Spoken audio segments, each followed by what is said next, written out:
Hola, bienvenidos a mi canal. Hoy tenemos un tema muy importante para las personas que estudian la química y quieren hacer experimentos. ¿Cómo comprar sustancias químicas?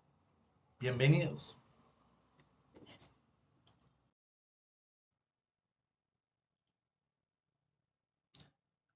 Para comprar sustancias químicas, en primer lugar hay que tener permiso de las autoridades. En segundo lugar, hay que tener en cuenta que las sustancias químicas no se pueden vender a menores de edad. Tiene que ser un adulto que hace las compras de los productos o reactivos químicos. Y este adulto pues queda registrado por norma del gobierno, debe quedar registrado con su cédula o su ID, etc. Tienes que ir a comprar a una tienda especializada en productos químicos o laboratorios autorizados o ir a distribuidores autorizados. Esto por cuestiones de seguridad ciudadana. Cuando vas a comprar los materiales eh, químicos o productos químicos, tienes que tener en cuenta en qué estado de agregación eh, lo vas a encontrar. Lo vas a comprar sólido, lo vas a comprar en estado líquido o lo vas a comprar en estado gaseoso. Ten en cuenta que los elementos químicos, es muy difícil que los elementos químicos que están en la tabla periódica se encuentren en estado libre. Siempre, casi siempre los vas a encontrar combinados o formando un compuesto, o están en una disolución, o están protegidos con un medio.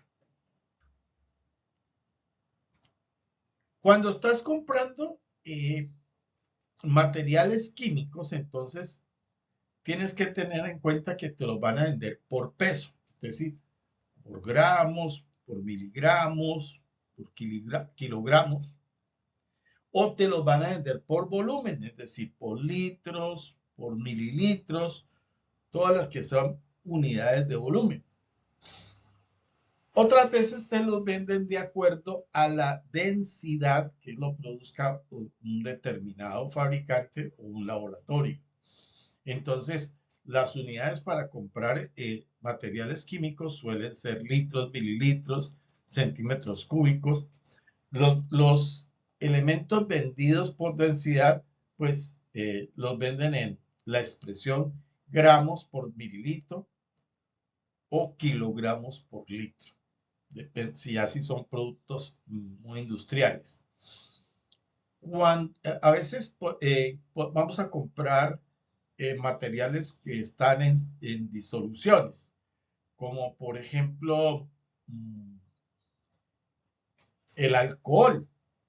El alcohol generalmente está preparado en una disolución con agua y esas disoluciones pueden estar expresadas volumen a volumen,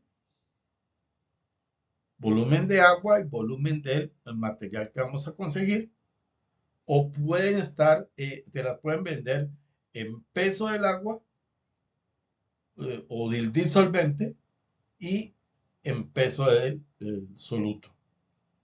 O también hay veces, hay algunas que te las pueden vender en peso por volumen. Hay que tener en cuenta todos esos detalles a la hora de comprar elementos y materiales para el laboratorio. La manera como nos vamos a encontrar los envases. Algunos pueden estar envasados en latas metálicas.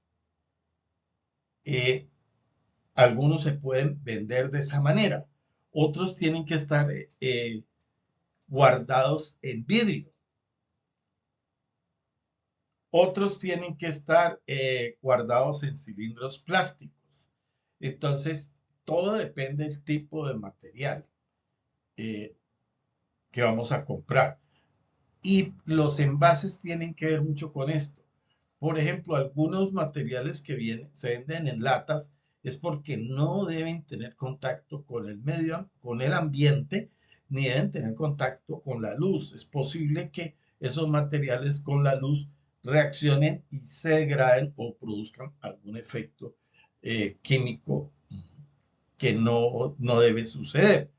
La manera como están embotellados, por ejemplo, cuando puedes ver cómo los perfumes están embotellados generalmente en vidrios de colores, estos vidrios de colores es para evitar las radiaciones de luz de unas determinadas ondas y para que con esa protección no se va a dañar el perfume. Entonces, no se pueden envasar productos en cualquier tipo de envase. Hay algunos productos que pueden venir en plásticos transparentes y vidrios transparentes. Quiere decir que la luz no les afecta. Pero hay algunos elementos o sustancias que vienen en determinados envases. Por ejemplo, la cerveza siempre va a venir en envases de color transparentes de color café, pero es porque ese envase evita que la luz siga actuando sobre el contenido de la cerveza y no se dañe la cerveza. Es muy difícil encontrar entonces cervezas en envases blancos transparentes. No debe ser y si existe una cerveza en ese tipo de envase, pues no debe ser de muy buena calidad. Entonces, la manera como están envasados los productos y cómo deben transportarse. Entonces, siempre hay que leer y tener una noción de qué es lo que uno va a comprar, cómo lo va a cuidar y cómo lo debe transportar y cómo lo debe almacenar.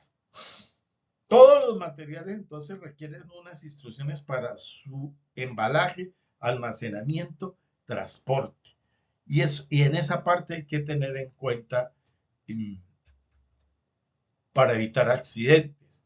Generalmente, por ejemplo, en mi país a veces ha sucedido que gente se ponía a hacer pólvora y aquí hay veces hace unos calores muy fuertes, las almacenan en lugares, dice, la pólvora se debe almacenar en un lugar fresco y protegido de la humedad y del calor y de las llamas, y a veces no acatan esto y tenemos unos accidentes muy graves.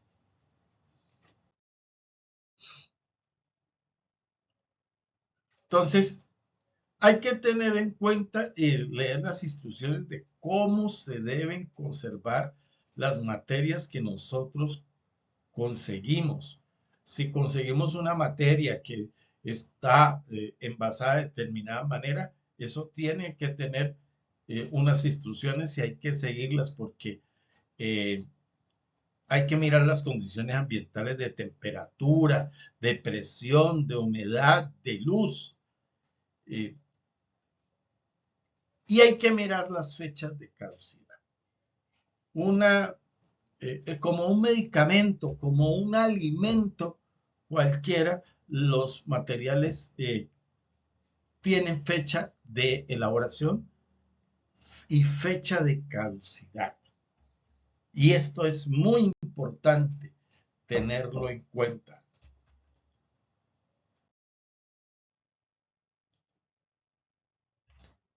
Si ya lo vas a usar en el laboratorio, tienes que tener unas instrucciones previas que debes haber estudiado o que tu orientador del laboratorio te debe haber puesto en conocimiento. Por eso hay técnicos especialistas en laboratorio para que sepan cómo ellos tienen que saber cómo se deben manipular algunas sustancias ¿Qué operaciones se pueden hacer con ellas? Recuerda que a trabajar con productos químicos entonces es como hacer una receta de cocina. Tienes que tener unas condiciones.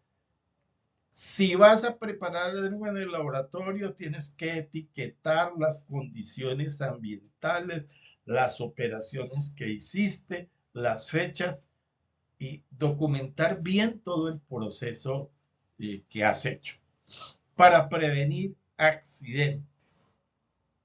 Siempre hay que tener elementos de seguridad en el laboratorio donde tú estás trabajando para hacer productos químicos.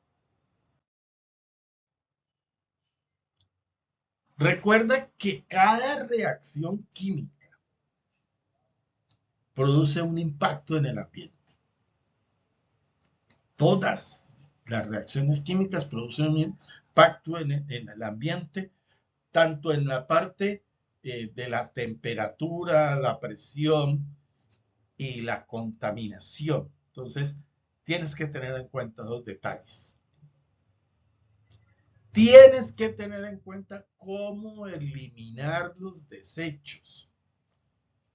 Muchas veces la gente se pone en las casas a hacer y a preparar determinadas sustancias y termina habiendo algunos accidentes. Por ejemplo, cuando se hacen lavados con elementos metálicos alcalinos, todo ese metal se va por la cañería y al llegar en determinadas condiciones, esos metales reaccionan y pueden estallar y ocasionar incendios o graves accidentes en las casas y en las unidades de vida.